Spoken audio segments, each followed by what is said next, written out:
OK.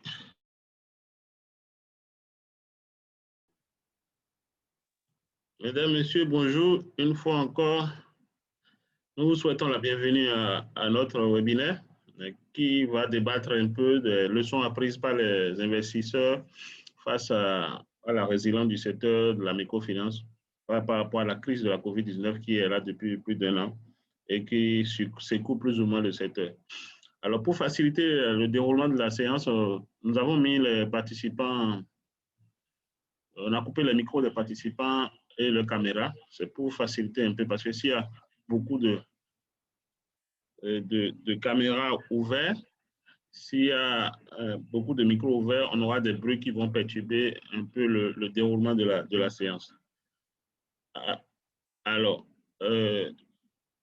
nous avons, pour ce webinaire, nous avons deux intervenants qui proviennent tous des investisseurs, des acteurs qui accompagnent les institutions en termes d'assistance technique, mais aussi en termes de financement pour partager leur expérience.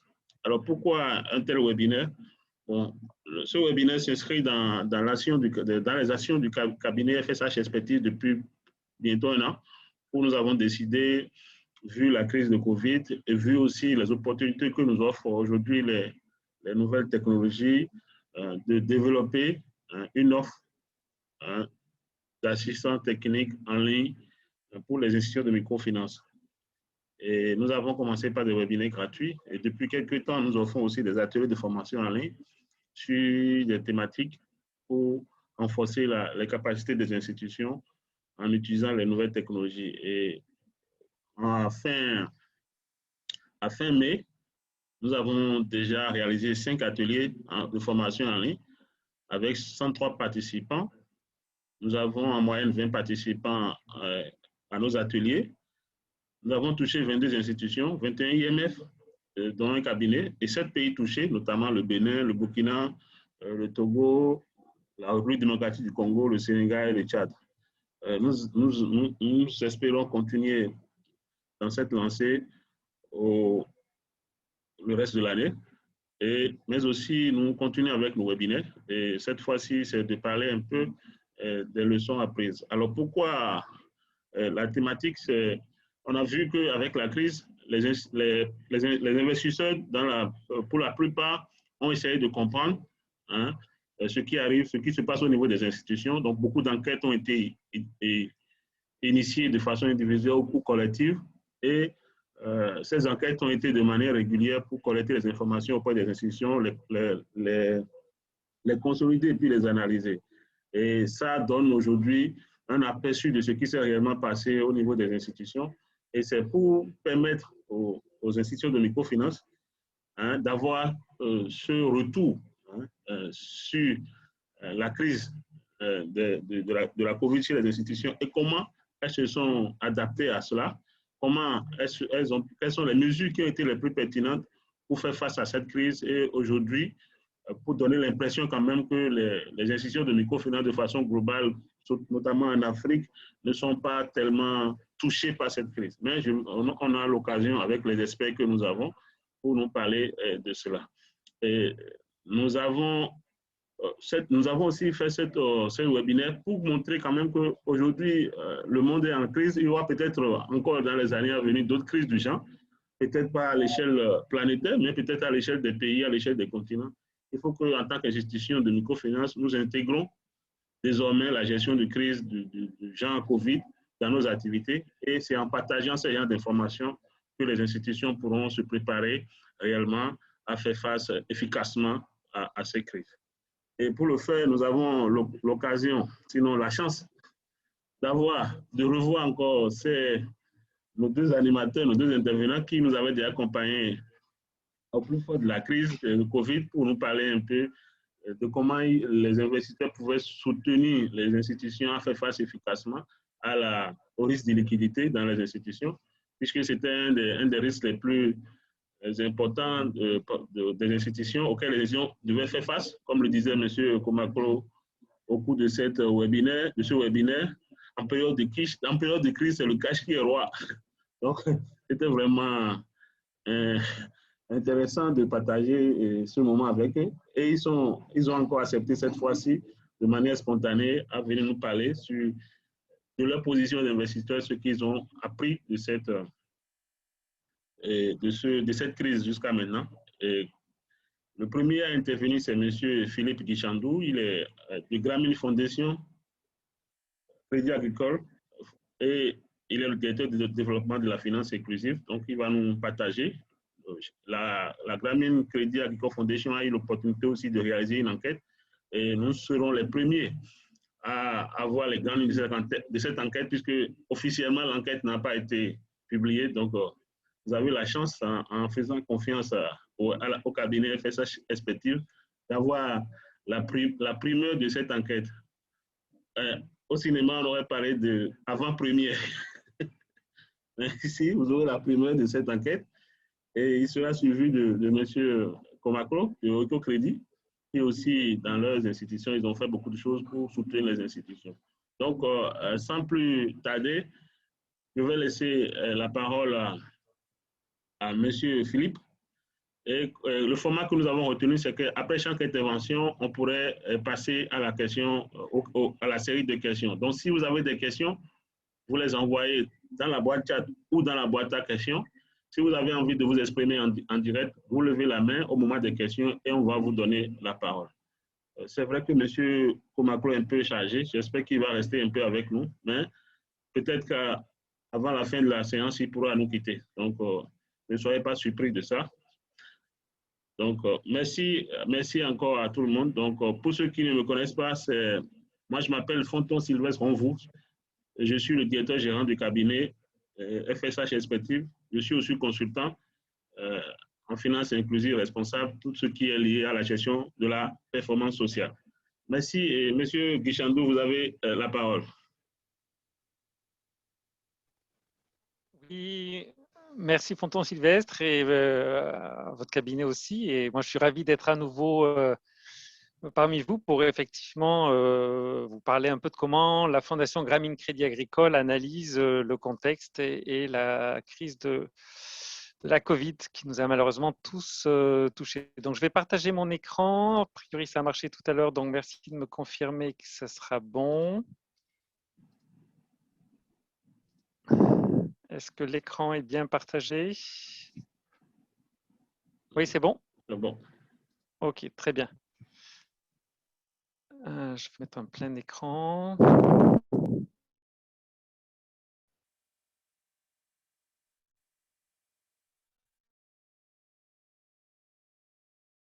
Oh. Positive. Je ne sais jamais ce qu'on voit. On voit le mot de présentateur. Pas le mot diapo. Ok. D'accord. Attendez. Je vais faire ça. Plus simple. Voilà, c'est bon. Voyez bien la diapositive? Voilà, là, c'est bon. Parfait. Ok, parfait.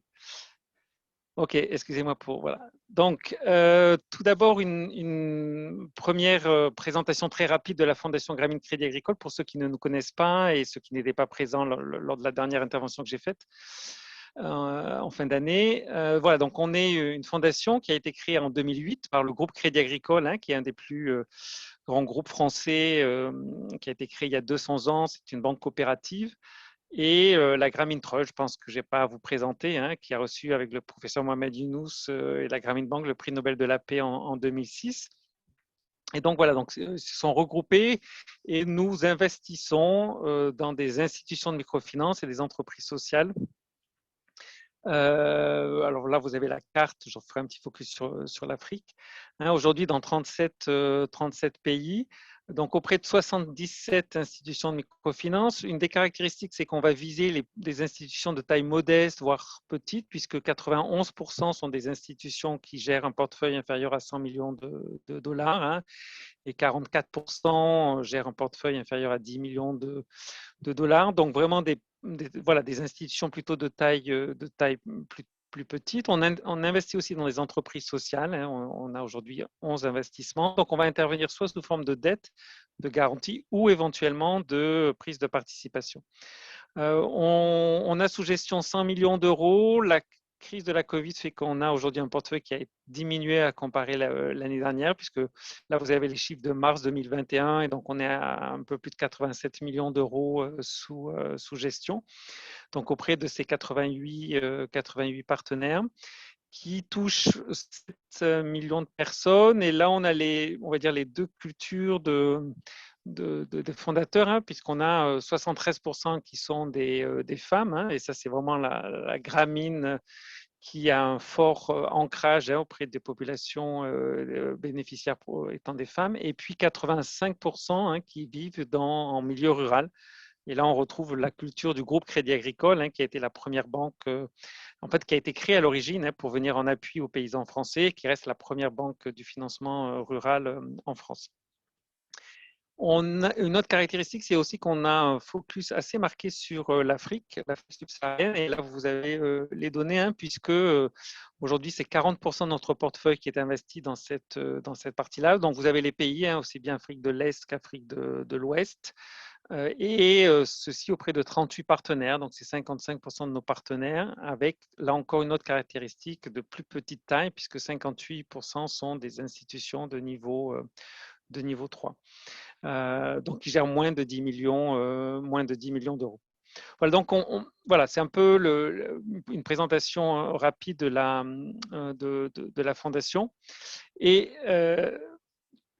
voilà comment nous, on a perçu la crise. En fait, on était très inquiets, hein, je ne vous cache pas, il y a un an, quasiment jour pour jour, on était en plein… on venait juste de sortir de notre confinement en France, mais en tout cas, on sentait les premiers effets de la crise. Et il y avait vraiment 3 enjeux principaux, hein, qui est l'enjeu de la liquidité, hein, dans quelle mesure les institutions allaient faire face à la fois à leur capacité de rembourser leurs prêteurs, mais aussi de collecter les fonds auprès de leurs clients.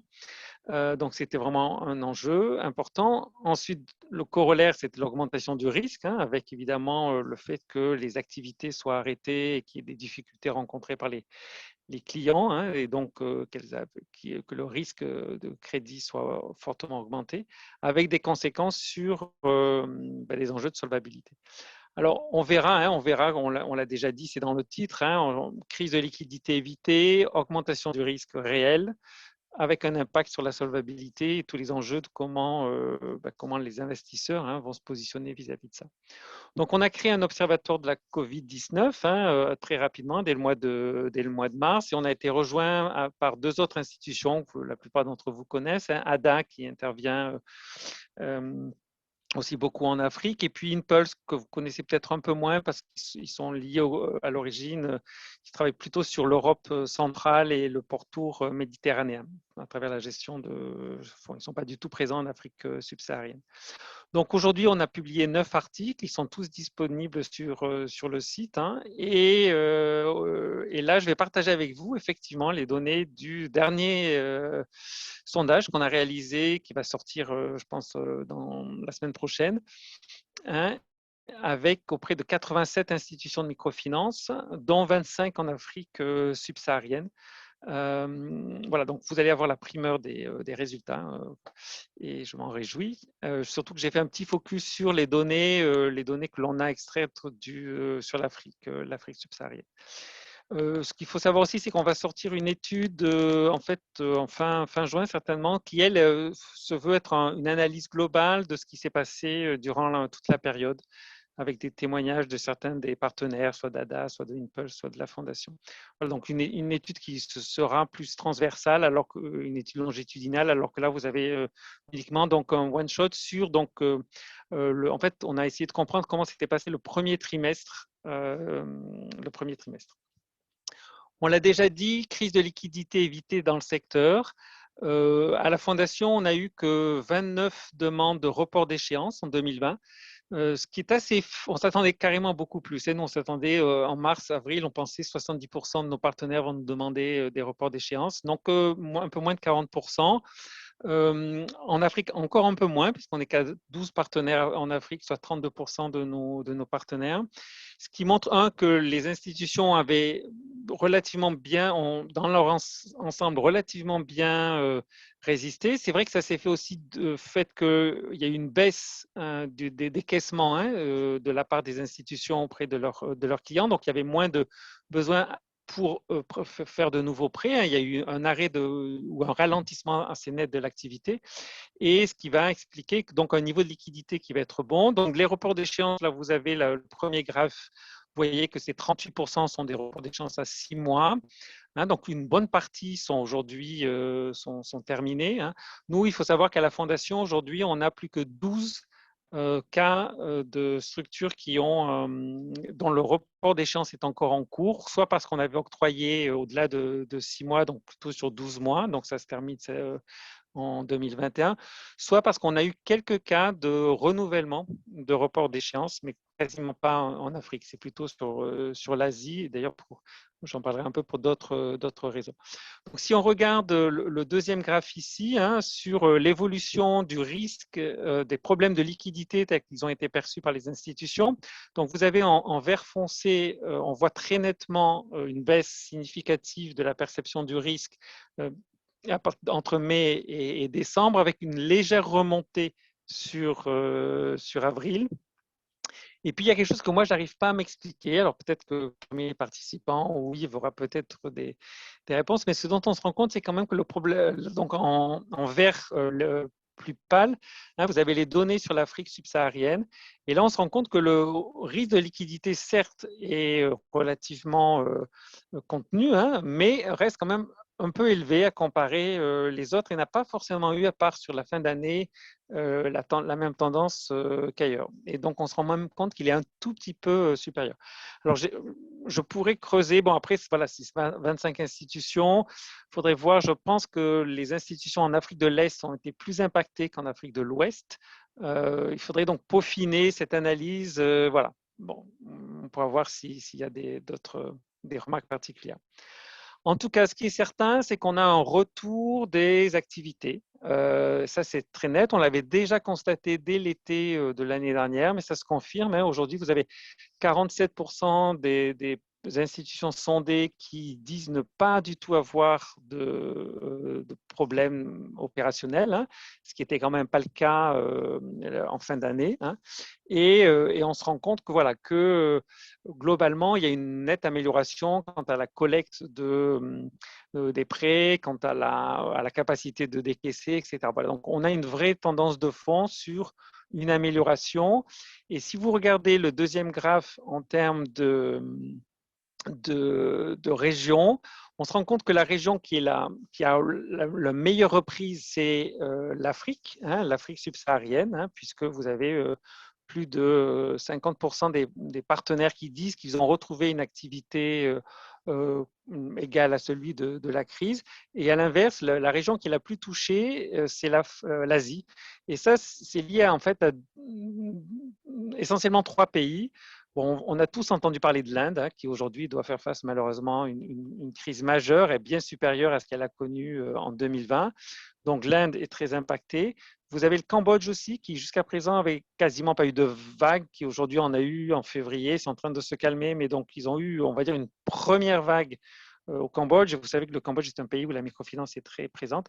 Et puis, vous avez le cas assez spécifique du Myanmar, où là, en fait, on a un double problème. C'est un problème à la fois lié au Covid, mais surtout aujourd'hui, un problème politique suite au coup d'État qu'il y a eu en février. Et aujourd'hui, c'est le problème de ce pays-là, où là encore, on avait pas mal de réponses de ce pays-là. Voilà, donc l'Asie est, on va dire, en tout cas sur ces 3 pays, pas encore sorti de la crise, voire il est encore en plein, mais ce qui n'est pas le cas, et heureusement pour vous, en Afrique. Et on voit que l'Amérique latine, qui a été très touchée sur la fin du dernier trimestre 2020, repart. C'est encore timide, mais en tout cas repart. Et la région la plus solide, c'est la région d'Europe et Asie centrale qui aujourd'hui avance le mieux. Si on regarde quelles sont les mesures qui ont été prises par les institutions, on se rend compte là encore que tout ce qui est protection des employés, télétravail qui a été mis en place persiste, hein, puisque on voit que vous avez 64% des institutions qui disent qu'ils continuent à prolonger les règles sanitaires, même de manière plus importante sur l'Afrique, hein, puisque c'est 68%. L'Afrique, dans le graphique ici, c'est le vert pâle. Hein. Et on voit qu'aussi sur l'Afrique, vous avez pris plus de mesures sur tout ce qui était les dispositions sur le matériel sanitaire et ces conditions-là. Et puis après, on voit que les autres éléments qui rentrent en jeu, c'est tout ce qui est l'application l'adaptation des plans d'affaires, hein, qui ont été beaucoup revus par les institutions pour avancer sur ces questions-là et retravailler les projections avec les nouvelles conditions, évidemment, qui rentraient à ce niveau-là. Donc, si on regarde aujourd'hui la reprise, on se rend compte que la reprise est difficile, malgré tout. Hein, donc, on voit que d'un côté, au niveau opérationnel, les choses semblent se mettre davantage en place. Mais si on regarde, on a posé la question de savoir est-ce que vous avez atteint les objectifs que vous vous étiez fixés à la fin du premier trimestre. Et on se rend compte que dans la très forte majorité des cas, ce n'est pas le cas. Hein, alors, c'est très net sur l'Asie, mais ça, c'est normal. Hein, mais si vous regardez sur l'Afrique, hein, donc le premier graphe ici, hein, vous vous rendez compte qu'effectivement, près de 80% n'ont pas atteint les objectifs qui s'étaient fixés.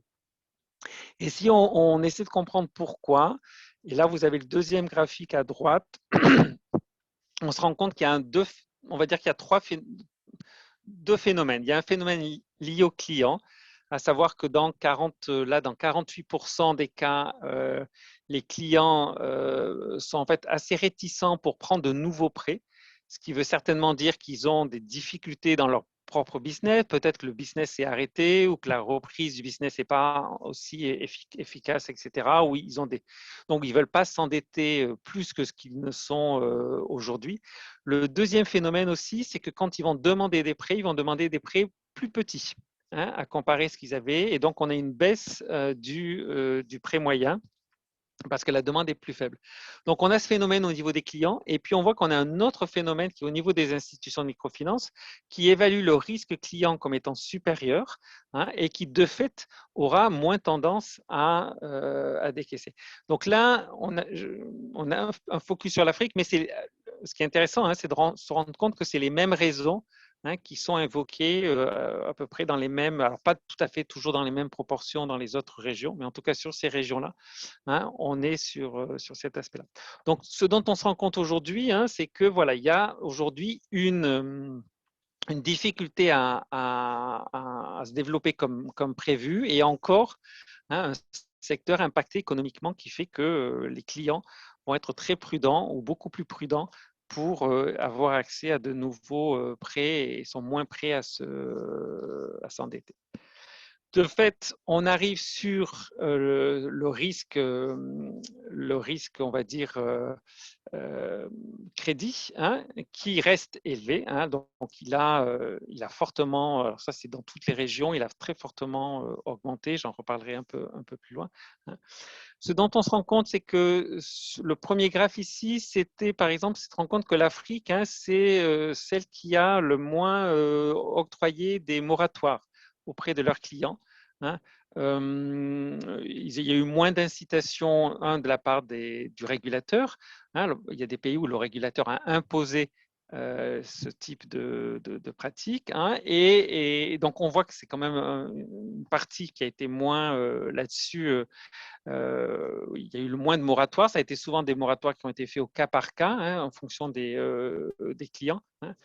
Et on se rend compte que le taux de remboursement des clients reste quand même assez mitigé puisque 60% ont des repaiements qui sont inférieurs à 90% de ce que fait l'habitude de leurs clients. Et on voit que, là encore, si on regarde la spécificité en Afrique, c'est que vous en sortez a priori quand même un peu mieux, hein, que là encore, ce qu'on peut voir sur soit la région MENA, soit sur l'Asie du Sud-Est. Hein. Mais voilà, vous avez à peu près 18 institutions sur 25 qui ont des remboursements qui vont entre plus de 90 ou entre 70 et 90%. Donc, on est confronté à des portefeuilles à risque qui ont augmenté de façon significative. Et là encore, toute la question, c'est de savoir comment les investisseurs vont accompagner ces structures-là.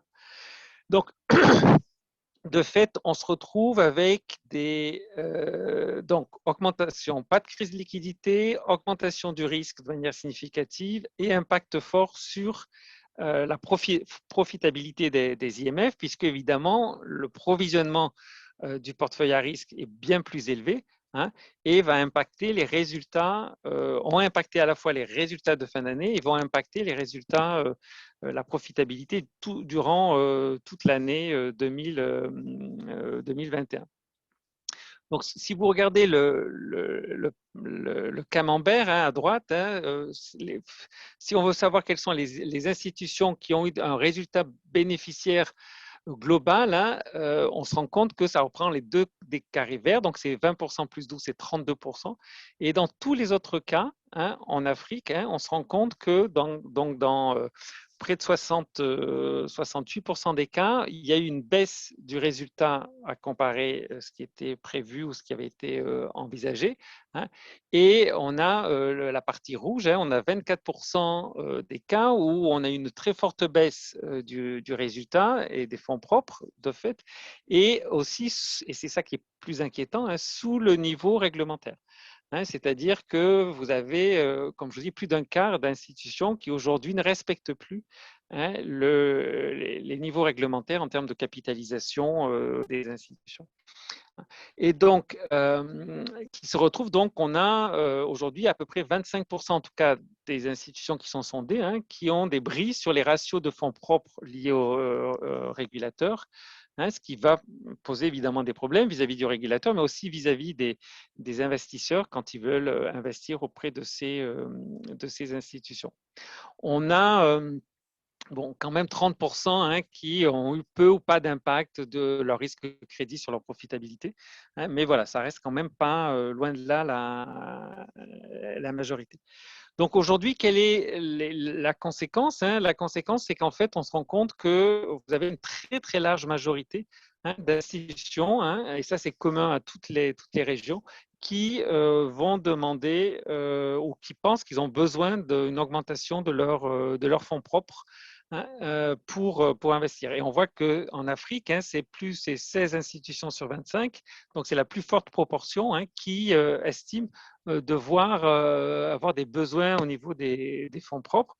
Et on a essayé de comprendre comment est-ce qu'ils envisageaient que ça puisse se faire ou ça allait se faire. Et on se rend compte que pour ce qui est de l'absorption des pertes, eh bien, les institutions vont systématiquement se tourner vers leurs actionnaires actuels. Mais par contre, pour ce qui est de l'accompagnement de la croissance, les aider à revenir à un niveau réglementaire possible et puis assurer la croissance, on se rend compte qu'on est beaucoup sur la recherche de nouveaux actionnaires internationaux, très peu nationaux. En fait, il y a une seule réponse qui envisage d'essayer de trouver des actionnaires nationaux, et le reste, c'est une augmentation auprès de. Donc, on voit bien qu'avec assez peu, 4 institutions qui envisagent d'avoir recours à la dette subordonnée. Donc, on voit bien ici qu'on a effectivement une attente, en tout cas assez forte, sur une recapitalisation des institutions de microfinance pour faire face aux pertes ou aux baisses, en tout cas, des profits liés essentiellement à une augmentation du risque qui s'est fait de manière assez forte. Donc, en conclusion, et pour voir un peu quelles sont les leçons qu'on peut apprendre et comment les institutions, à mon avis, les investisseurs doivent aujourd'hui se positionner. Bon, donc, une phrase de synthèse pour dire que la réduction des contraintes, les niveaux de déboursement sont, malgré une réduction des contraintes, on a des niveaux de déboursement qui sont aujourd'hui en demi-teinte, alors que le risque reste très élevé. Et donc continue à avoir un impact significatif sur la profitabilité des institutions, avec la nécessité d'avoir recours à de nouveaux fonds propres et à la recherche de nouveaux investisseurs. Alors, en conclusion, on le dit, on l'a déjà dit dans le titre, c'est évident que c'est un secteur qui a une très bonne résilience. Nous, au niveau du portefeuille de la Fondation, on n'a aucune perte sèche pour l'instant et on n'a aucune institution qui a fait faillite. On a 1 ou 2 cas d'institutions qui sont rachetées pour d'autres structures. Parce que ce qui est certain aussi, c'est que, et je l'avais déjà dit lorsque j'étais intervenu la dernière fois, c'est que les cas problématiques étaient des cas problématiques antérieurs à la crise. Et qu'aujourd'hui, nous, on a peut-être un seul cas qui s'est dégradé uniquement lié à la crise. Les 2-3 cas sur lesquels on a de gros soucis sont des institutions qui étaient déjà malmenées, qui n'allaient pas très très bien. Et là, effectivement, la crise a renforcé. Donc, on va dire qu'il y a une vraie résilience. On a plutôt trouvé une bonne capacité d'adaptation et d'anticipation des acteurs. On travaille beaucoup avec des institutions de plus petite taille. On a essayé d'appuyer, de les aider à ce qu'ils puissent aussi être en capacité de fournir des plans de restructuration, etc. Donc, et ça c'est plutôt bien fait. Et c'est là, et j'insisterai jamais assez, sur le rôle de la gouvernance. C'est évident que c'est la gouvernance qui fera la différence, aussi bien au niveau soit des actionnaires, soit de l'équipe managériale. Et on a bien vu que celles qui s'en sortaient le mieux, c'était celles qui avaient été les plus agiles, le plus réactives, celles qui avaient su anticiper. Et ça, c'est la gouvernance. On ne le dira jamais assez. Les institutions de microfinance, comme toute structure, comme toute entreprise, elles sont faites d'hommes et de femmes. Et c'est la qualité de ces hommes et des femmes qui fait la différence. Donc, plus que jamais, le renforcement de la gouvernance est une nécessité pour les institutions qui sont fragiles sur ce plan-là. Et que, voilà, et nous, on essaie de mettre en place des programmes d'assistance technique qui permettent de renforcer cette gouvernance-là. Mais si vous n'avez pas les bonnes personnes face à la crise, ça devient très, très, très compliqué. L'accompagnement des actionnaires et des prêteurs est effectivement primordial. C'est évident que, on voit bien qu'il faut qu'il y ait des actionnaires qui soient en capacité de rajouter des fonds propres. Et s'ils ne sont pas en capacité de rajouter des fonds propres, eh bien, ça va avoir des problèmes. On a un cas, par exemple, dans lequel c'est très problématique parce qu'on estime que les actionnaires ne jouent pas le rôle qu'ils devraient jouer. Et puis, les prêteurs, c'est la même chose. Quelle est la capacité? Alors, il y a eu toute cette mouvance, et je ne sais pas comment a été perçue au niveau des institutions, mais en tout cas, ce qui est certain, c'est qu'on s'est beaucoup parlé entre prêteurs, on a eu beaucoup de conférences call à plusieurs pour trouver des solutions, pour pouvoir avoir des moratoires. Et donc, cette bonne coordination entre investisseurs, je pense, elle a fait une différence. Elle a fait une vraie différence. On n'était pas toujours d'accord sur l'analyse, voilà, on a réfléchi et je pense que globalement, on a laissé, à ma connaissance, personne sur le terrain. Et ça, c'est un effet très positif et je pense qu'entre prêteurs, j'espère que cette dynamique-là, elle va perdurer au-delà de la crise. Mais aujourd'hui, toute la question, c'est dans quelle mesure on est en capacité, en tout cas nous en tant que prêteurs, d'assouplir nos critères d'éligibilité. Bon, typiquement, vous savez, le critère par portefeuille à risque, c'est 5%. Ça, c'est les standards du marché. Aujourd'hui, 5%, c'est plus possible. Donc, on avait déjà assoupli, on était monté jusqu'à 10%, mais même 10% aujourd'hui, c'est plus possible. Là, on va passer, je vous dis des choses de manière assez transparente. On a un comité d'investissement dans 10 jours. On va présenter 2 dossiers avec des portefeuilles à risque autour de 17-18%. Je ne peux pas vous répondre, je n'ai pas de boule de cristal. Est-ce que ça va passer? On a une tendance à la baisse, on a une tendance, donc nous on pense que c'est 2 dossiers qui sont viables. Mais voilà, jusqu'à présent, on n'est jamais monté aussi haut. On est plutôt prêt à aller à 15%. Est-ce qu'on sera prêt à prendre 17%, 18%? Bon. Mais voilà, mais en tout cas, cette réflexion-là, nous, il faut qu'on l'ait au niveau des investisseurs. On voit bien les efforts qui sont faits par les institutions pour améliorer leur portefeuille, mais c'est comment est-ce qu'on assouplit nos critères, comment est-ce qu'on a une vision sur du long terme. Mais cette vision sur du long terme, je voudrais la rattacher à la gouvernance. C'est-à-dire que soit vous faites confiance dans la gouvernance et leur capacité de redresser la structure et de faire face soit vous n'avez pas confiance, et si vous n'avez pas confiance, vous aurez du mal à y aller. Et puis, je l'avais déjà dit pour terminer, c'est qu'on voit qu'il y a une accélération du digital. Mais là encore, le digital, c'est bien, mais ça ne résout pas tous les problèmes, loin de là, je l'ai déjà dit. Et donc, je crois que c'est important voir comment est-ce qu'on peut accompagner cette transformation digitale avec non seulement l'équipement, mais aussi tout ce qui est formation et la réflexion stratégique qu'il doit y avoir autour de ça. Et puis, on a vu aussi que le financement de l'agriculture devrait être quelque chose de plus porteur. Voilà ce que je voulais partager avec vous. J'espère que je n'ai pas été trop long. Je ne sais pas s'il faut que je réponde à des questions tout de suite ou pas. Enfin, voilà, je suis prêt à vous écouter. Merci pour votre attention. Oui, merci beaucoup Philippe pour cette intervention qui est très intéressante, qui a montré tout ce que vous avez fait au niveau de Grameen Crédit Agricole Foundation et aussi en collaboration avec d'autres partenaires.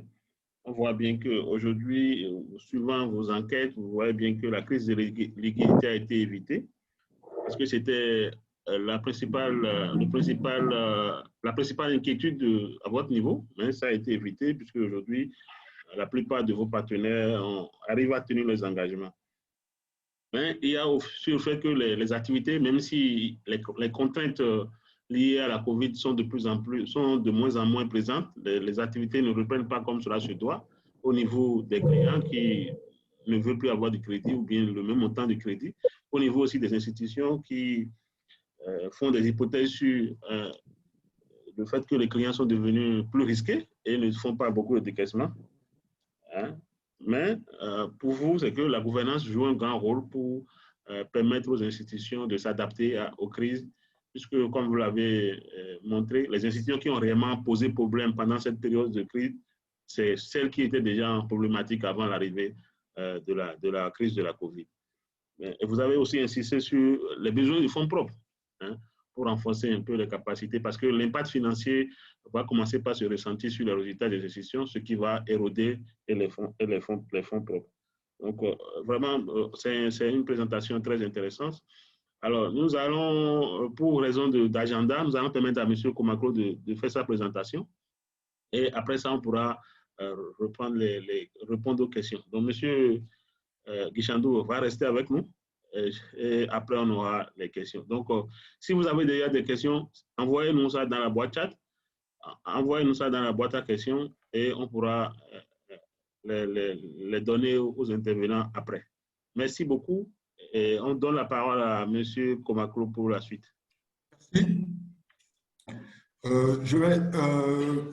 Donc, ma présentation a un angle légèrement différent de celle de Philippe.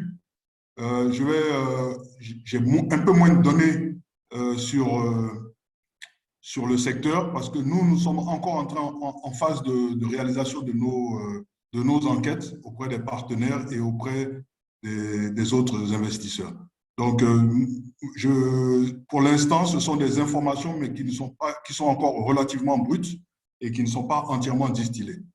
Donc, très rapidement, voici quelques développements au niveau de la région Afrique, et notamment Afrique de l'Ouest, où il faut mettre l'accent sur le fait qu'au-delà de la situation de COVID-19, il y a également un environnement spécifique, des situations spécifiques à l'environnement, notamment sociopolitique, ici en Afrique de l'Ouest, francophone notamment, et avec, par exemple, la fin du cycle des élections, donc qui est en fait une bonne chose pour nous en tant qu'investisseurs, mais aussi en tant qu'institution du secteur de l'inclusion financière, dans la mesure où le cycle des élections se termine au Bénin, au Burkina Faso, en Côte d'Ivoire, au Tchad, au Niger, etc. Toutefois, il reste évidemment des défis en termes de gouvernance, et là je parle de gouvernance au niveau étatique. Comme vous l'avez peut-être vu, les élections législatives et présidentielles ont été marquées par l'absence d'acteurs majeurs de l'opposition dans les différents pays. Donc ça, c'est évidemment une préoccupation, même si globalement les élections se sont bien passées. Et il demeure aussi une situation sécuritaire dans la bande du Sahel.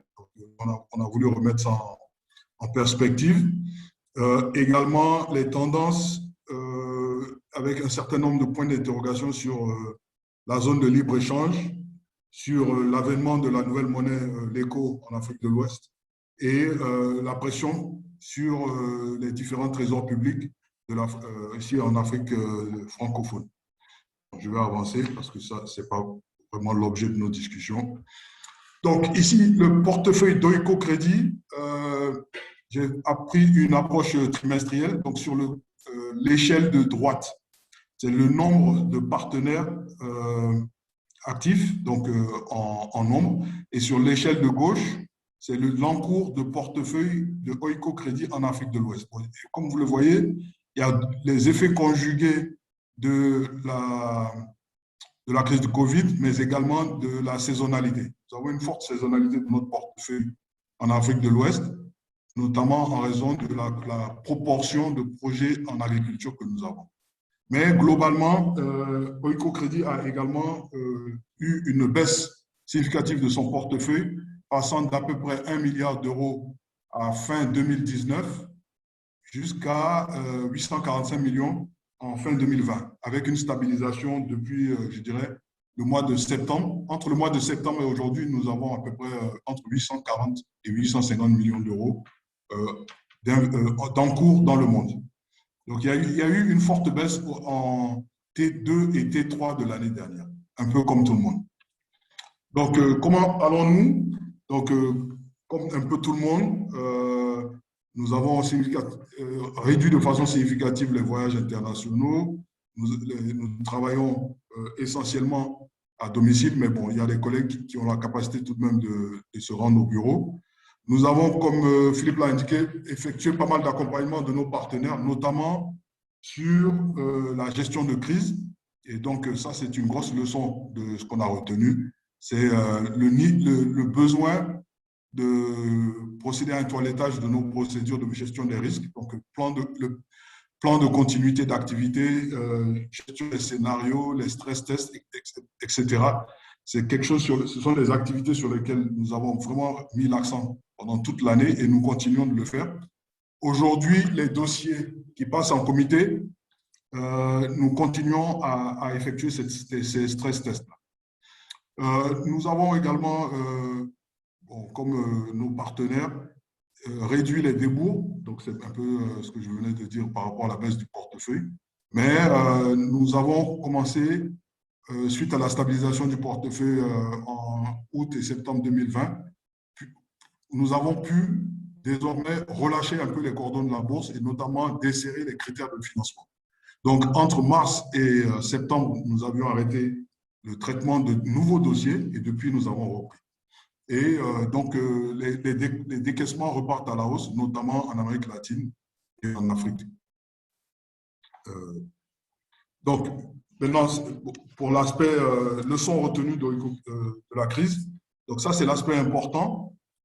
Comme vous le voyez ici sur le diagramme, nous faisons des mesures mensuelles et après, nous avons fait, d'abord tous les 10 jours, nous avons fait des enquêtes sur le niveau de sinistralité des partenaires. Donc, nous avons nous avons fait un profil de risque de nos partenaires que nous avons décomposé en 4 boîtes. Donc, il y a risque bas, moyen, élevé et déjà affecté. Donc, la catégorie de gauche concerne les institutions ou les partenaires, donc institutions et coopératives au sens large, partenaires déjà affectés par la crise du Covid. Et vous voyez les tendances. Donc, globalement, depuis, je dirais, le mois d'octobre-novembre, nous avons une stabilisation du nombre de partenaires qui sont à profil élevé et une amélioration pour ce qui concerne une amélioration des tendances pour ceux qui sont à risque moyen ou risque faible. Mais en fait, nous avons mis pas mal d'accent sur ce suivi-là parce que, comparé à ce que nous faisions dans le passé, par exemple, nous sommes passés d'un monitoring de par 30 au par 1.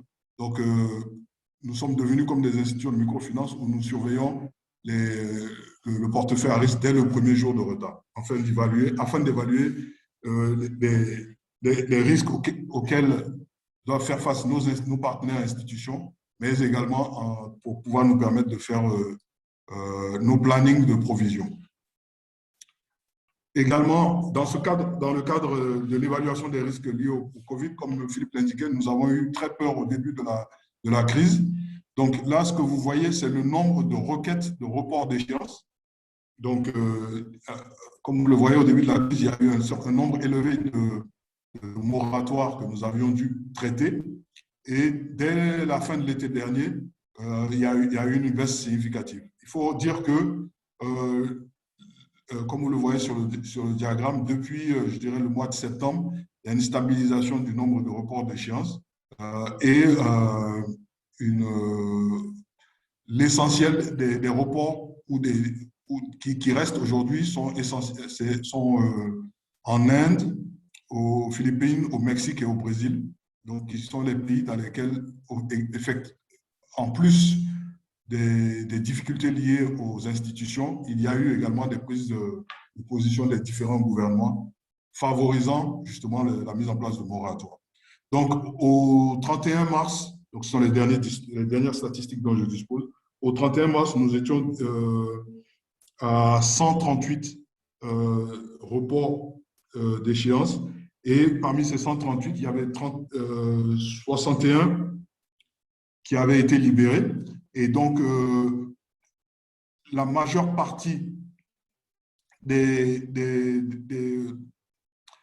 institutions ayant demandé un report, donc à peu près 61%, avaient déjà pu finaliser la période de requête de report d'échéance. La catégorie en orangé concerne ceux qui sont toujours en report d'échéance, mais qui ont déjà recommencé à faire des remboursements. Et en bleu marine, ce sont les partenaires qui ont demandé les reports d'échéance, mais qui n'ont pas encore commencé leur remboursement. Donc, globalement, nous sommes positifs sur l'avenir. Et comme on l'a remarqué par ailleurs, la majeure partie de ceux qui sont en difficulté aujourd'hui, c'était des institutions, des partenaires qui étaient déjà en difficulté je dirais au 5 ou au 15 mars de l'année dernière. Donc, une des premières leçons que nous avons retenues, c'est l'accélération du processus de digitalisation et nous l'avons appliqué à nous-mêmes. C'est-à-dire que nous avons commencé à mettre en place des processus de numérisation de nos propres processus qui étaient déjà en chantier, mais avec l'avènement de la crise du Covid, nous avons accéléré justement ce processus de digitalisation. Et c'est même l'une des raisons pour lesquelles je dois quitter la séance après, parce que nous avons une formation de nos partenaires justement sur la mise en place de cet outil-là. Donc, ça nous a, comme je disais, étant donné que nous travaillons tous à distance, il a fallu, dans une perspective de maintien de contact avec nos partenaires, nous appliquer nous-mêmes les recommandations que nous passons à nos partenaires. Donc, première grosse leçon, c'est digitalisation de nos propres processus, amélioration de nos processus qui rentraient dans une tendance plus lourde, mais qui s'est accélérée. Autre leçon, donc, comme je disais, c'est dans le cadre de la relation client et de la diversification des canaux de communication avec les partenaires. Cette accélération se marque et apparaît même au-delà, pour les institutions de microfinance, au-delà de la mise en place de mobile money. Donc ça, c'est un des moyens. Généralement, quand on pense à la digitalisation, on pense à la mise en place de mobile money, mais c'est une petite partie. Nous pensons que pour les institutions de microfinance, il est important aussi de digitaliser leur processus interne, comme nous le faisons aujourd'hui. Développement de la gestion du risque. Donc, une des grosses parties et un des gros points d'attention sur les derniers mois, c'est justement la gestion du risque. Et je dirais que, pour me faire l'écho de Philippe, la gouvernance fait partie intégrante de la gestion du risque. Donc, il est important de renforcer les fonctions, notamment d'audit et de contrôle, les fonctions d'audit et de contrôle, ainsi que les processus et les outils associés à ces fonctions-là. Donc, contrôle, renouvellement des instances, appropriation de la réglementation, tous ces points-là. Je dirais enfin que l'écosystème de l'inclusion financière est aujourd'hui peut jouer un rôle de moteur et même de modèle pour d'autres secteurs. Donc, par exemple, pour nous, le secteur de l'inclusion financière est un secteur essentiel pour tout ce qui concerne le financement de l'agriculture, notamment dans le cadre d'un rebond post-Covid ou même dans le cadre de Covid où nous devons continuer à faire attention aux mesures barrières. L'inclusion financière, pour nous, c'est également un moyen important pour les autres acteurs, comme les acteurs bancaires, les acteurs de télécom. C'est un moyen essentiel pour ces acteurs-là de pouvoir, j'allais dire, se préparer à la phase de post-Covid. Donc, moi, mon point important ici, c'est qu'il est important que les institutions de microfinance et les autres acteurs de l'écosystème se préparent effectivement et aient conscience qu'ils sont très bien positionnés pour pouvoir capitaliser sur la reprise économique qui se prépare. Et mon dernier point, c'est que les bonnes institutions devraient pouvoir trouver des ressources pour leur redécollage. Parce qu'aujourd'hui, il y a énormément de ressources disponibles, aussi bien ressources financières commerciales que de ressources d'assistance technique et ce que nous les financiers ou les impact investors aimons utiliser, le terme de blended finance. J'oublie le terme en français, mais le mix entre des prêts concessionnels et des garanties et des prêts commerciaux. Bon, je vais accélérer parce que le temps imparti est court. Je vais sauter ce slide. Très rapidement ici, juste pour nos interlocuteurs de la zone CFA, j'aurais dû mettre en exergue le ZOF et le ZAF. Vous voyez au milieu de l'écran, vous voyez ZOF et ZAF. Donc ça, c'est... En fait, j'ai pris cette diapo sur une présentation que nous avons reçue de TCX. TCX, c'est un fonds de gestion de risque de change. Donc, pendant la crise de Covid, évidemment, la crise de Covid a affecté les tendances, les taux d'intérêt et aussi les coûts de gestion des risques de change de toutes les monnaies, en particulier des monnaies africaines.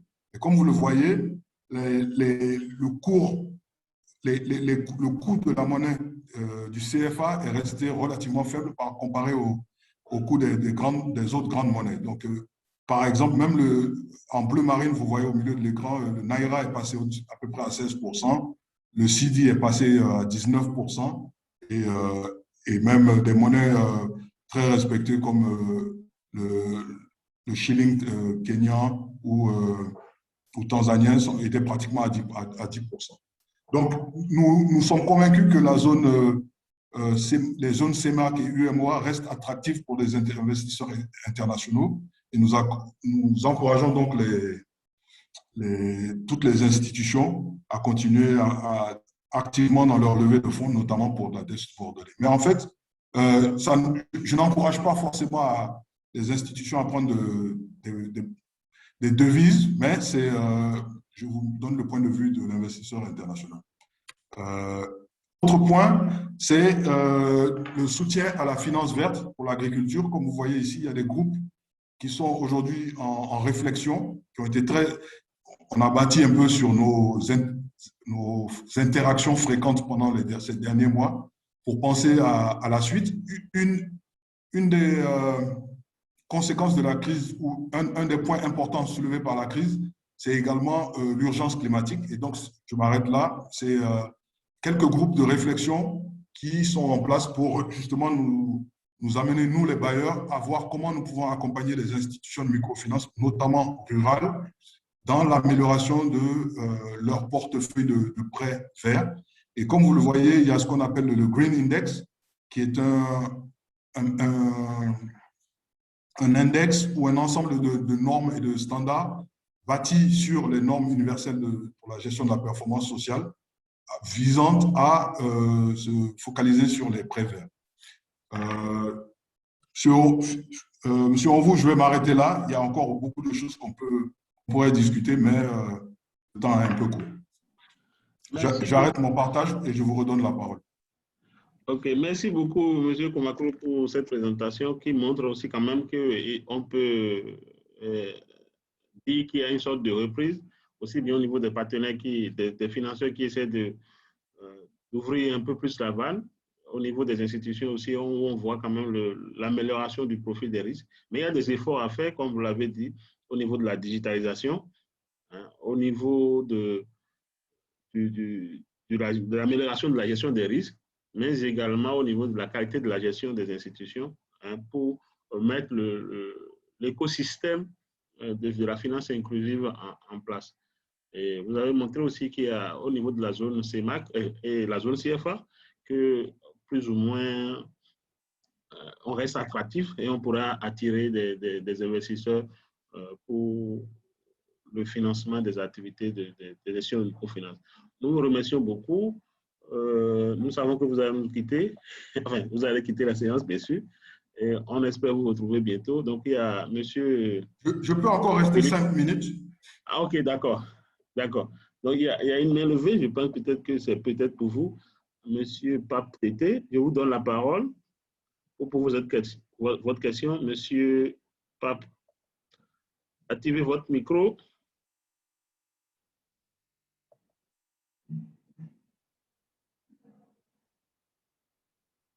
Monsieur Tété, activez le micro. OK. Essayez de faire de chez vous. Allô? Oui, j'essaie de le faire. Mais... Ouais, Gaël, allez-y. Oui, bonjour. Est-ce que vous m'entendez? Oui, on vous entend bien. Oui, bonjour. C'est une question aussi bien pour Yves que pour Philippe. Est-ce que vous confirmez que pendant toute cette période, vous avez très peu fait de visites terrain dans les différents pays de la région? Et est-ce que vous ne croyez pas que de ce fait, si vous confirmez que vous en avez très peu fait ou pas fait du tout, il pourrait y avoir une légère sous-estimation des risques et de l'état éventuellement dégradé des opérations des institutions que vous financez dans la région? Merci. OK. Vous pouvez y aller ou bien on attend de reprendre d'abord toutes les questions. Monsieur Komaklo, allez-y. Oui, moi j'ai deux réponses. Effectivement, on a fait moins de visites que prévu, mais on a quand même maintenu, on a quand même effectué des visites. Donc moi, j'ai des collègues qui étaient sur le terrain au mois de décembre au Bénin. On a eu un collègue qui allait au Sénégal en février et j'étais moi-même au Mali la semaine dernière.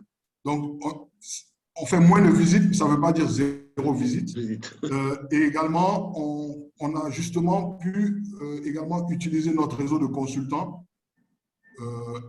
particulièrement dans le cadre de monitoring ou de diligence que nous continuons d'effectuer, qui nous rapportent les informations du terrain. Et nous faisons, dans le cadre des diligences, des appels vidéo et avec nos partenaires. Donc, nous avons quand même maintenu le contact. Je voudrais juste partager mon écran une dernière fois pour vous montrer la situation de Covid dans la région.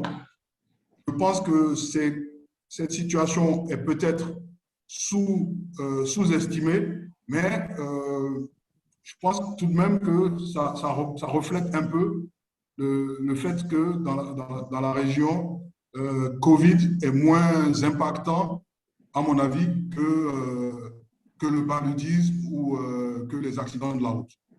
Donc, par exemple, au Bénin, une centaine de décès, même si je multiplie par 2 ou par 3, ça, ce sont des statistiques que je vous montre qui sont les statistiques cumulées depuis mars de l'année dernière, et donc données au 8 mai. Donc, ça relativise un peu l'impact de la crise, sachant que, bon, même si nous ne disposons pas d'un dispositif sanitaire bien avancé comme dans les pays développés, nos hôpitaux ne sont toujours pas surchargés. Philippe, à toi. Oui, alors, nous, on a donc 3 consultants qui sont basés à temps plein pour nous en Afrique et eux, on continue à faire des missions. Ils ont été au Kenya, au Bénin, Burkina Faso, au Togo. Ils rentrent du Burkina la semaine dernière. Donc, on a pu quand même faire, enfin, dans cette région-là, c'est la région où on a quand même pu faire des missions terrain. C'est vrai que dans les autres parties du monde, ça n'a pas du tout été le cas. Alors, on a quand même renforcé, je ne l'ai pas dit, mais on a renforcé de fait les relations que l'on a, c'est-à-dire qu'on a eu des relations beaucoup plus régulières. On les a un peu allégées aujourd'hui, mais pendant plusieurs mois, on avait un reporting mensuel qui était demandé auprès de nos institutions avec un appel. Donc voilà, on avait quand même un niveau d'information qu'on n'avait pas dans le passé, en termes de fréquence en tout cas. Après, il est certain que la relation reste une relation de confiance et que donc on part du principe que les partenaires que l'on a, c'est des gens que d'abord on connaît, qu'on a déjà vus sur le terrain pour la plupart. On a pris quelques nouveaux partenaires, mais ces nouveaux partenaires étaient toujours en général introduits par d'autres pairs, on va dire, comme Ecocrédit ou voire Symbiotique, etc. Donc là, on travaillait sur ce qu'on appelle une approche à double regard, qui permet de conforter un peu les analyses qu'on peut faire. Après, voilà, donc après, je pense que quand même la confiance, elle est là. Il y a quand même des études qui ont été menées, qu'on suit beaucoup. 360 décibels a fait pas mal d'études sur l'impact auprès des clients. Donc, je dirais qu'on a une relative bonne compréhension de ce qui peut se passer et de ce que nous disent nos partenaires avec qui on échange régulièrement.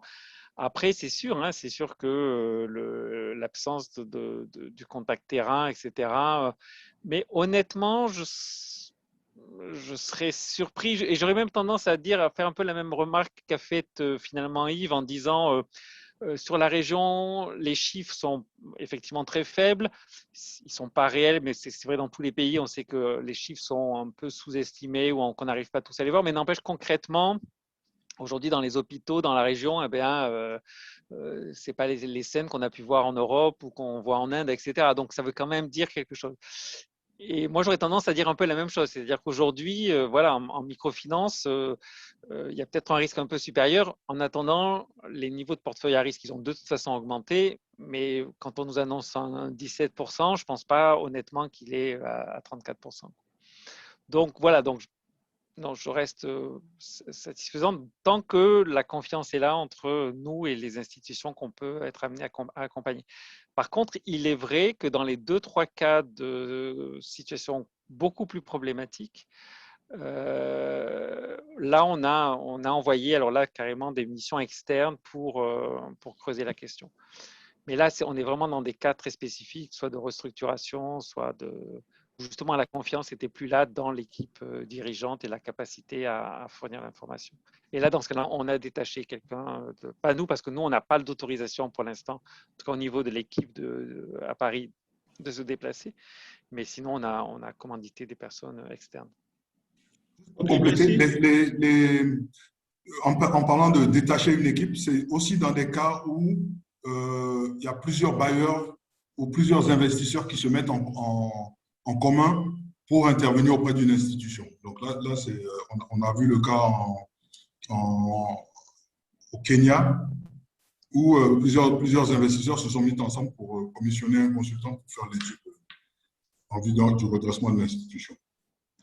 Ok, merci. On a Djibril qui voulait intervenir.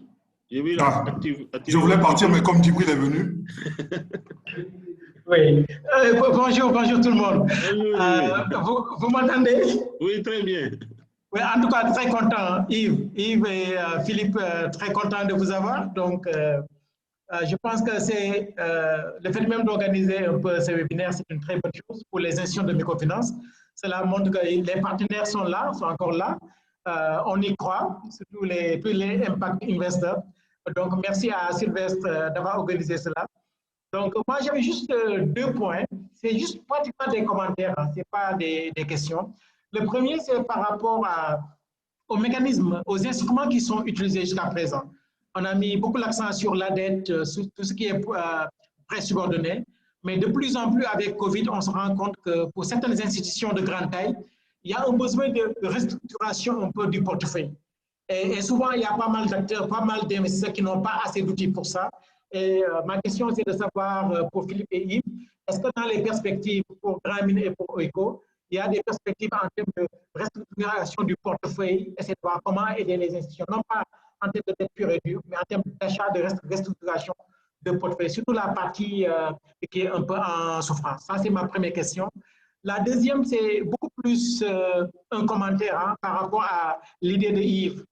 Tout ce qui est finance verte, bon, on sait que 2021-2027, pour beaucoup de partenaires techniques et financiers et de partenaires au développement, la finance verte et la digitalisation seront au cœur des stratégies. Ma question, c'est de voir est-ce qu'au niveau de OICO et de Grameen, il y a peut-être de l'assistance technique qui va se faire au profit de ces actions de microfinance pour les aider un peu, non pas en termes de financement, mais à dégager un certain nombre d'indicateurs qui pourraient leur permettre un peu de suivre ces différentes activités, mais pour vous aussi, Impact Investor, de voir exactement qu'est-ce qui est en train de se faire. Donc, merci, c'était mes deux éléments. Merci. Merci, Djibril, pour cette intervention. Allez-y, qui commence? Moi, je suis compétent que pour la deuxième question. Oui, donc, ouais, en tout cas, merci pour la remarque et le conseil. Nous, en fait, nous sommes encore au début du chantier pour ce qui concerne l'appui au secteur, pour ce qui concerne la finance verte. Mais je pense qu'il y a un certain nombre d'investisseurs qui sont… nous nous réunissons déjà deux fois par mois pour élaborer, en fait, j'allais dire, une sous-partie des standards universels, de la dimension 7 des standards universels. Donc, en fait, la méthode qui va être utilisée, ça va être une méthode qui a déjà été testée. Donc, il y a déjà eu des pilotes, notamment au Sénégal avec PAMECAS, Cori Microfinance et d'autres, pour le développement de produits de prêt, par exemple de produits de prêt vert, par exemple des produits qui permettront à ces institutions de financer l'achat par leurs clients de pompes solaires ou de kits solaires, etc. Donc ça, ce sont des choses qui sont en train d'être expérimentées, mais qui sont encore en phase pilote. Et nous travaillons, nous, sous la forme de groupes de travail interbailleurs pour justement mettre en place des outils qui seraient relativement standards pour le secteur. Donc, j'allais dire, sans prendre trop d'engagement de la part de mes collègues, je pense qu'on s'approchera des consultants et des institutions dans le futur, justement pour nous accompagner dans une phase de passage à l'échelle. Merci.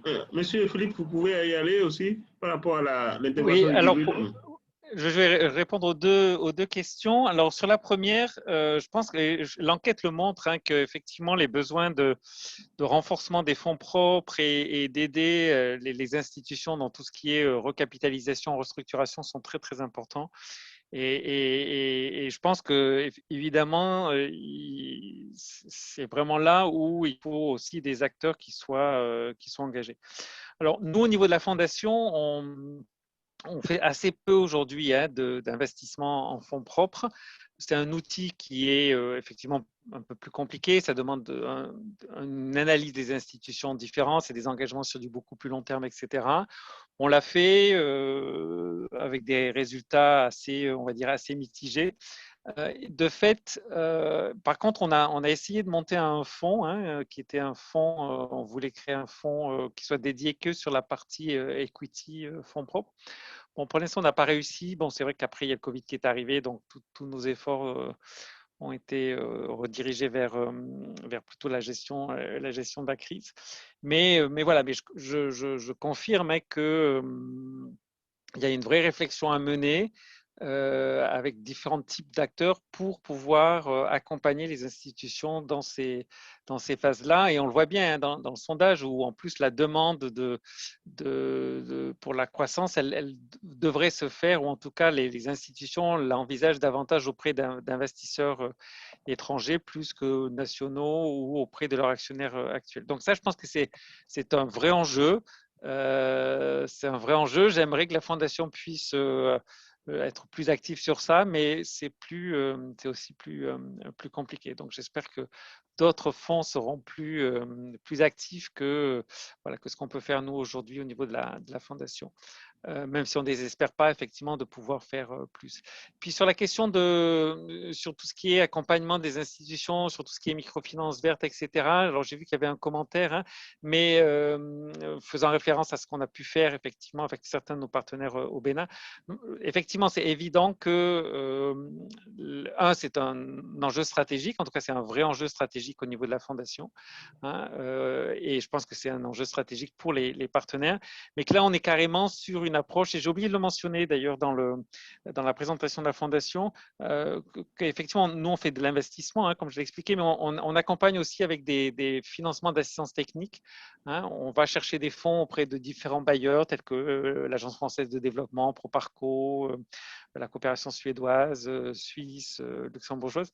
Et je pense que typiquement sur la transition écologique, etc., eh bien, c'est de la responsabilité d'investisseurs comme nous d'être dans ce qu'on appelle la blended finance, c'est-à-dire à la fois accompagner effectivement avec des fonds s'il y a besoin, mais surtout être en capacité de fournir de l'assistance technique, soit interne, soit en travaillant avec des cabinets qui sont spécialisés, il y en a de plus en plus, et là effectivement en finançant ça. Il n'y a que comme ça qu'on arrivera à un changement d'échelle, à faire en sorte que les institutions se mobilisent pour ça, même si là encore, la première responsabilité des institutions, c'est d'inscrire ça.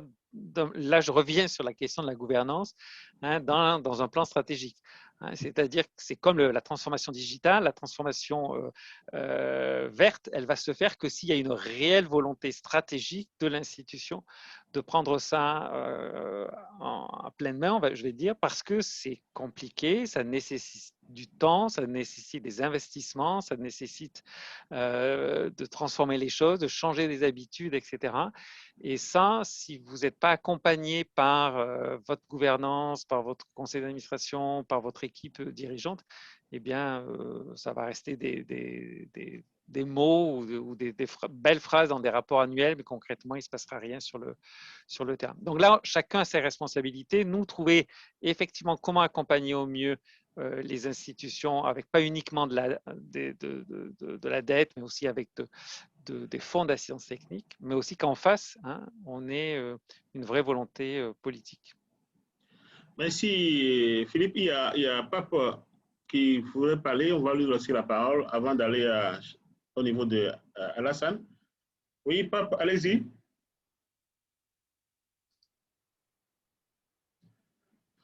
Papa, on vous entend. On vous écoute, allez-y. On vous entend plus, hein? OK. Oui? C'est bon? Oui, c'est bon, allez-y, posez votre question. Voilà, merci beaucoup. J'avais juste des problèmes de connexion qui ont fait que je n'ai pas pu prendre la parole tout à l'heure. Oui. Donc, c'est pour remercier les présentateurs et M. Philippe et M. Komalko, qui vient peut-être de partir. Je ne sais pas s'il est encore là. J'avais quelques questions pour lui, précisément, à M. Komalko. Mais tout de même, merci encore une fois de plus à Sylvestre pour avoir organisé cette rencontre. Donc, j'avais posé quelques questions.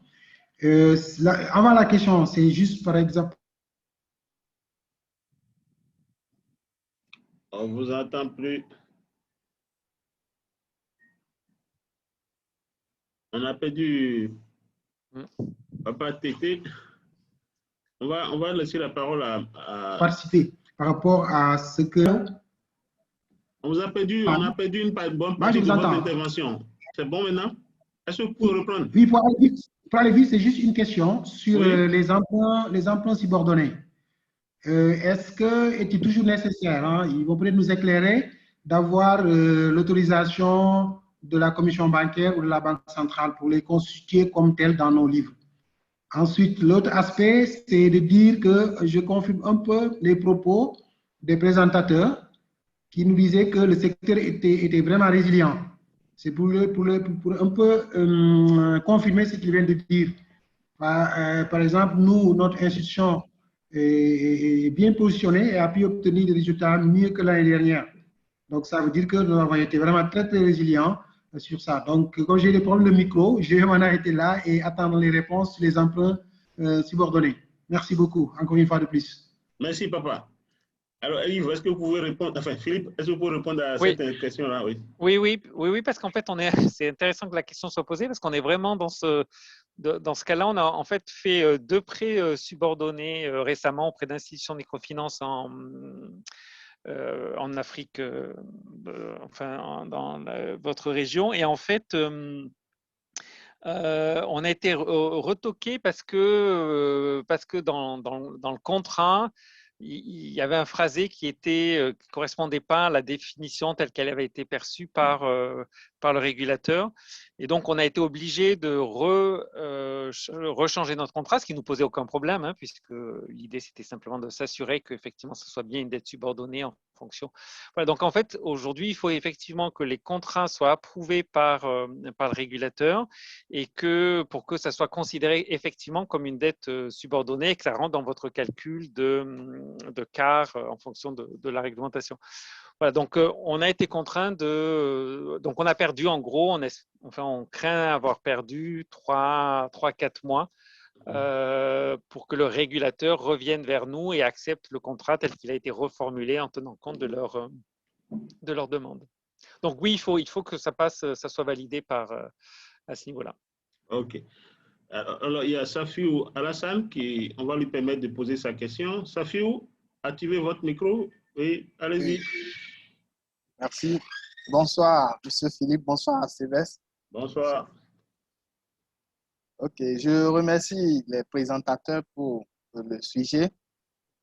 À la dernière partie de la présentation de Philippe, je le vois en train d'émettre de réserve par rapport à la digitalisation de l'ensemble des partenaires comme solution pour...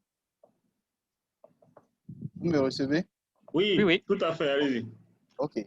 Donc, ce que je me dis, c'est vrai que dans la zone Afrique, l'accompagnement des partenaires à la digitalisation accrue de leur fonctionnement, vu que Philippe émet des réserves, je me demande quel serait ou quel aurait été le challenge technique qui aurait permis alors aux différents partenaires de vivre l'avant et l'après-Covid avec zéro problème. Ma deuxième préoccupation, c'est de voir avec l'ensemble des problématiques débattues, est-ce que les différents présentateurs ont quand même identifié un modèle de travail où l'ensemble de nous, partenaires, on pourra travailler et poursuivre les activités normalement et gérer le Covid sans problème. Merci. Merci, Safiou, pour ton intervention. Philippe, vous pouvez y aller? Oui. Alors, ma première réaction, c'est de dire, face à une crise majeure comme celle-ci, il n'y a pas de solution qui pouvait être envisagée au préalable ou de solution qui fasse que vous gérez le problème de la Covid sans problème. Je ne connais pas une seule structure, un seul pays au monde aujourd'hui qui n'est pas confronté à des problèmes. Donc, la vraie question derrière ça, c'est le problème, il est là. C'est comment est-ce quelle est la capacité qu'on a, et là c'est là où je reviens sur la capacité que l'on a à avoir effectivement la capacité de faire la bonne analyse et de faire les bons choix de développement stratégique, etc. Donc le problème il est là, il ne faut pas le nier. Les solutions, il faut les trouver, et là elles sont très variables. Je dirais, on le voit bien d'un pays à l'autre, parce que ça va dépendre de l'impact que ça a eu. Est-ce que en Afrique, c'est surtout un impact économique, c'est pas tellement un impact sanitaire, mais comment le régulateur se positionne, comment vous vous positionnez par rapport à ça. Il y a des régions en Afrique qui ont été beaucoup moins touchées que d'autres, même au niveau économique. Donc là encore, je pense que moi, je donne pas mal de cours à l'université. Je dis toujours à mes étudiants, je ne suis pas là pour vous apprendre à avoir des solutions toutes faites. Je suis là pour vous apprendre à vous poser les bonnes questions, parce que c'est en se posant les bonnes questions qu'on a les réponses qui vont être adaptées à chaque situation. Donc là encore, je ne vais pas vous dire ce qu'il faut faire là, parce que en fait, nous, on travaille dans 37 pays. Eh bien, je dirais, auprès de 88, 89 institutions. Je ne dirais pas que chaque institution est particulière, mais quasiment. Donc là encore, c'est plus la capacité que l'on a à s'adapter, à être agile, à trouver des solutions qui seront importantes, qui vont adapter, qui vont être importantes. Après, sur le digital, moi, le discours que j'ai sur le digital, c'est de dire attention parce que on se rend pas compte que c'est complexe, que c'est coûteux, que ça nécessite des transformations de culture, etc. Et donc, là encore, on n'est pas sur un chemin qui est simple et ça va nécessiter d'être beaucoup travaillé. Et puis après, on est aussi avec des effets pervers. Il faut savoir que, par exemple, le Kenya, qui est un pays où le digital, où le mobile banking s'est énormément développé, vous avez énormément de fintech qui se sont développés. Qu'est-ce qu'on voit apparaître aujourd'hui? C'est un secteur qui n'est pas du tout régulé. On voit apparaître qu'il y a à peu près 10% de la population kenyane qui est blacklistée parce qu'ils ont fait des petits prêts à la consommation de 10, $20 qu'ils n'arrivent plus à rembourser, voilà, avec des taux d'intérêt excessivement élevés. Et donc là, on a un effet quand même qui est, on parle de plusieurs millions de personnes. Donc là encore, après la question, c'est aussi les bénéfices du digital. Qui c'est qui les récupère? Est-ce que c'est l'institution? Est-ce que c'est les grandes compagnies des télécoms? Enfin, pour moi, il y a plein de questions sur lesquelles je n'ai pas toutes les réponses, loin de là, mais qui nécessitent effectivement d'avancer. Alors nous, on essaie d'accompagner au maximum parce que je crois que malheureusement, on va dire qu'aujourd'hui, le digital, c'est quand même un outil important pour atteindre plus de personnes, ça permet plus de souplesse, effectivement, ça peut être plus pertinent. Mais là encore, ça va dépendre où on travaille, auprès de qui. C'était assez intéressant. Alors, c'est pas en Afrique, mais par exemple, on a un de nos partenaires en Inde qui nous disait… pendant la crise, on a fait beaucoup, on a accéléré tout le processus du digital. Aujourd'hui, alors ça, c'était avant la nouvelle crise, ça c'était le discours qu'ils avaient en janvier, février. Je ne sais pas ce qu'ils diraient aujourd'hui parce que malheureusement, mais ce qu'ils disaient, c'est qu'eux, ils touchaient des populations très précarisées, en milieu rural très isolé, etc. Et en fait, ils se sont rendus compte qu'au final, l'absence de contact humain qu'ils avaient devenait préjudiciable et qu'il y avait beaucoup de personnes qui finalement avaient du mal à passer au digital, au mobile banking, etc. Et que là encore, en fonction de la population avec laquelle vous allez travailler, vous allez vous rendre compte que c'est un outil qui va être plus ou moins efficace ou en tout cas qu'il va falloir l'adapter. Donc là encore, ce que je veux dire, c'est que les solutions toutes faites, elles n'existent pas. Et donc, à nous de nous adapter. Nous, à la Fondation, on a changé nos procédures. Je vous dis, on est en train d'essayer de changer nos critères d'éligibilité. Vous avez vu Yves Comaclo expliquer comment EcoCrédit, ils adaptent aussi la relation avec leurs partenaires, avec le portail qu'ils ont mis en place, etc. Voilà, donc, c'est la capacité que l'on a à s'adapter avec des réponses en fonction de chaque contexte qui fait qu'on peut effectivement s'en sortir plus ou moins bien de la crise. Nous, on n'a pas le sentiment aujourd'hui qu'on est sorti de la crise. Loin de là. On sait qu'on a réussi à la gérer sur 2020. On est assez confiant sur la manière dont on va la gérer en 2021. Mais peut-être que j'aurai un autre discours si jamais je suis à nouveau invité en fin d'année. Je ne sais pas, moi. Mais je suis d'accord avec vous. La digitalisation doit résoudre des problèmes au niveau des institutions et non juste être un effet de mode parce qu'on a une opportunité pour digitaliser quelque chose. Mais il faut que ça réponde vraiment à quelque chose. Parce que si ça ne répond pas, ça ne résout pas un problème au niveau de l'institution, on va s'en rendre compte qu'effectivement, ça crée d'autres problèmes en plus du fait qu'on soit digitalisé. Donc, il faut vraiment pas en faire un truc au passe-partout, comme on le voit. Mais c'est quelque chose qui est une solution à un problème que nous avons au niveau des institutions. Il y a Papa qui revient. Je ne sais pas si j'ai une question dans la boîte chat.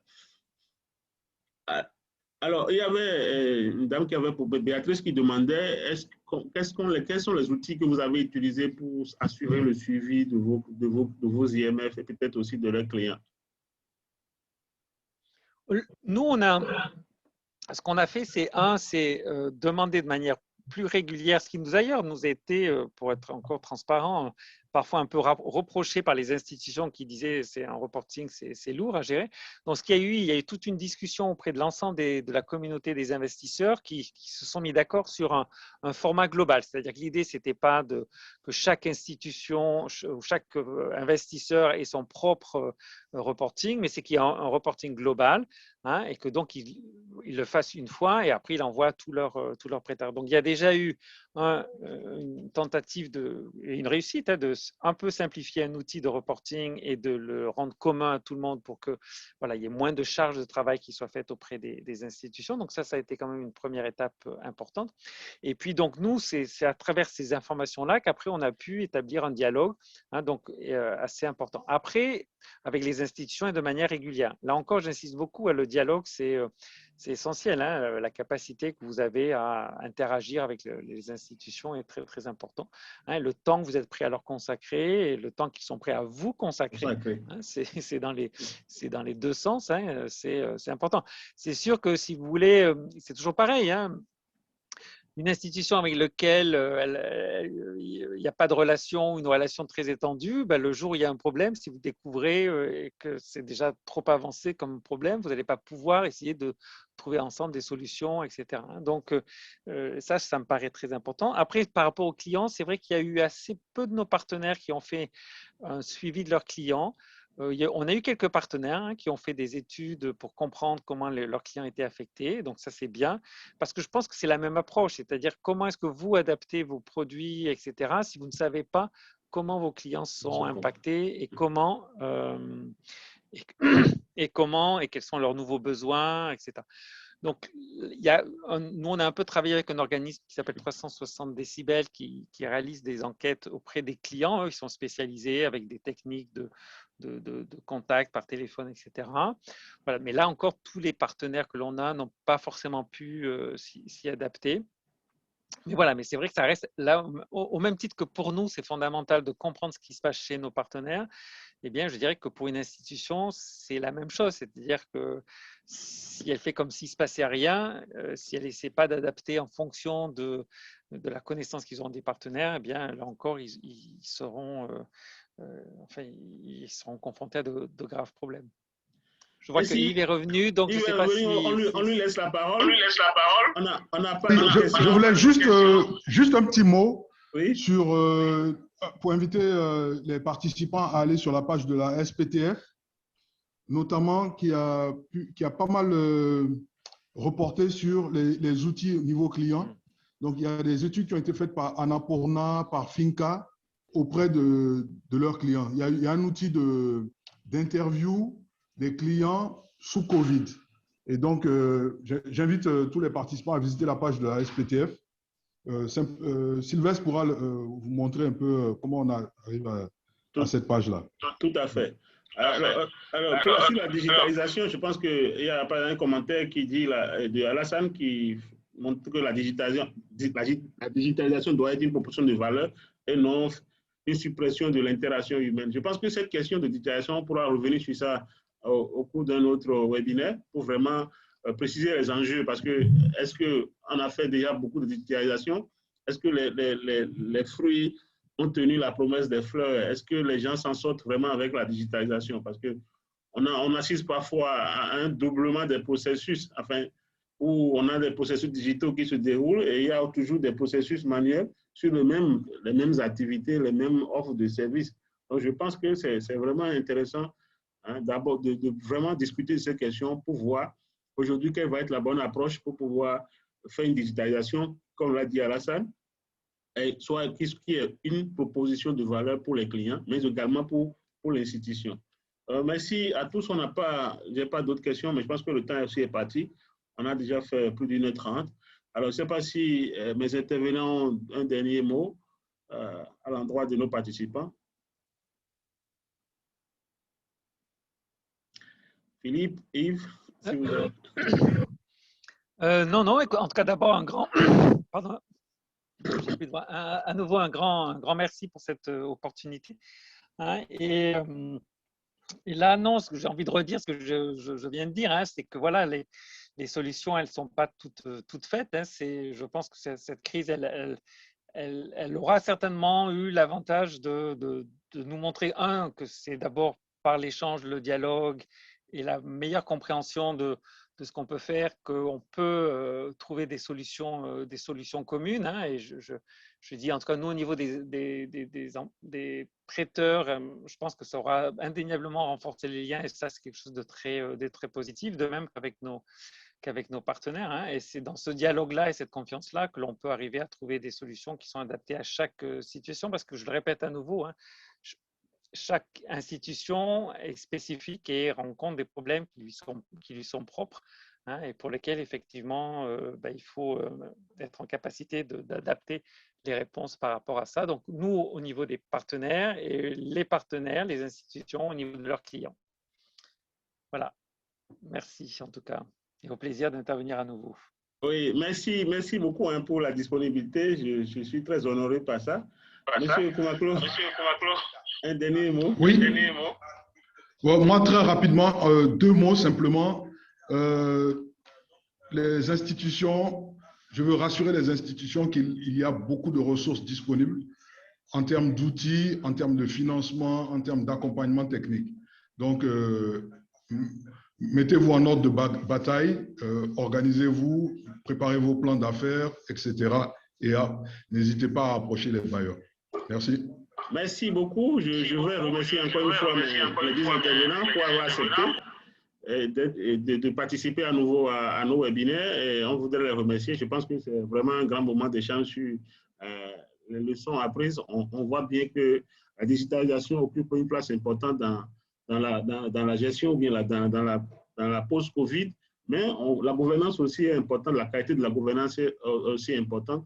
L'importance de mettre l'écosystème de l'inclusion financière en place est aussi quelque chose de primordial pour vraiment consolider le secteur de la microfinance et continuer le progrès malgré les crises. Parce que comme on dirait dit en introduisant ce webinaire, on n'est peut-être pas sorti de crise, on peut sortir de Covid et rentrer dans une autre crise. Et la présentation du contexte de M. Koumaklo, qui a essayé de mettre en relief aussi les crises politiques dans nos régions, montre que les crises seront toujours là et nous devons nous préparer à les gérer en adoptant des approches plus ou moins professionnelles, plus ou moins modernes pour pouvoir renforcer et protéger nos institutions. Alors, je voudrais inviter les participants à rester connectés avec nous sur nos différents canaux. Nous sommes sur Facebook, nous sommes sur LinkedIn, nous sommes sur YouTube et aussi sur WhatsApp. Donc, enregistrez notre numéro dans votre téléphone et vous pouvez avoir toutes nos informations. Nous allons continuer avec nos activités les plus importantes en ligne, nos webinaires ainsi que nos ateliers de formation. Et nous serons toujours heureux de vous recevoir. Et nous sommes honorés encore une fois par la présence de Philippe et puis Yves. Nous espérons les